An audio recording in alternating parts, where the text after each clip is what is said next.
விஜய் அவர்கள் பேச தொடங்கின முதல் வார்த்தையே மஞ்சள் மங்களகரமானது அப்படின்னும் பொழுது பெரியாருடைய கொள்கையை நீங்க ஃபாலோ பண்றீங்க, பெரியாரிசம் ஃபாலோ பண்றப்போ மஞ்சள் மங்களம் அப்படின்னும் பொழுது மற்ற நிறங்கள் என்ன அமங்கலமாங்கிற ஒரு கேள்வி இங்க வருது இல்லையா? அப்படி கிடையாது. பொதுவாகவே நம்ம என்ன சொல்லியிருக்கோம் அப்படின்னா, தந்தை பெரியார் அவர்களுடைய பெண் விடுதலை கொள்கைகள், அவர்களுடைய இந்த சாதிய ஏற்றத்தாழ்வுகளுக்கு எதிரான அவருடைய கருத்துக்கள், பெண்கள் முன்னேற்றத்திற்கான அவருடைய வழிகாட்டுதல்கள், இதையெல்லாம் நம்ம கொள்கையை ஏற்றுக்கிறோம். அதே சமயத்துல பெரியார் அவர்களுக்குரிய கடவுள் மறுப்பு கொள்கை மீது எங்களுக்கு உடன்பாடு கிடையாது அப்படின்னு நம்ம மிக தெளிவா சொல்லியிருக்கிறோம்.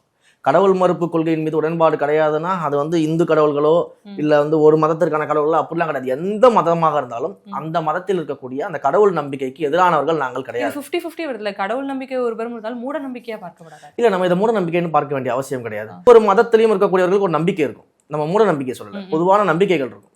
அப்ப அந்த பொதுவான நம்பிக்கைகள் இருக்கு பாத்தீங்களா, அதை டிஸ்டர்ப் பண்ணாம, அதை தடுக்காம, அதுக்கு எதிராக இல்லாம அவர்கள் நம்பிக்கையின்படி வாழ விடுவதுதான் மத நல்லிணக்கம். அப்ப அது மஞ்சள் விளையக்கூடிய ஒரு பூமின்றதுனால அதை அவர் கோட் பண்றாரு.